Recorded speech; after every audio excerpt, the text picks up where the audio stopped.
Hey everybody, Caleb here with Stihl Service today to go over the Stihl FS70R. So the FS70R is the first trimmer in Stihl's commercial lineup. It's going to offer good power, good reliability, and be an entry-level commercial price. Up here at the power head, we have your choke. Where to engage the choke, you're going to push it in and all the way up to the full choke position. It does have the automatic choke, so when you hit the trigger, it automatically takes the choke off. Coming to the back, we do have your standard recoil and your primer here.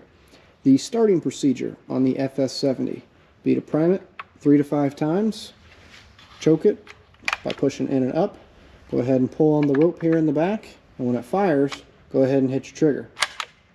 Once it starts, go ahead and use your trimmer like normal. When you're ready to advance more string, you can bump the head on the ground at full speed and that'll advance more string out.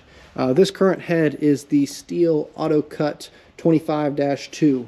It's a nice standard commercial head, holds quite a bit of line, so I think you guys would like that. That way you don't have to restring all the time.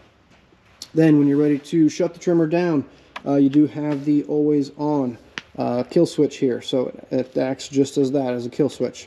O for off, and then it goes right back to the on position, so it's ready to start the next time. Alright guys, that's the Stihl FS70R entry-level commercial string trimmer. As always, if you have any questions, leave them in the comment section below. Thanks for watching, like and subscribe.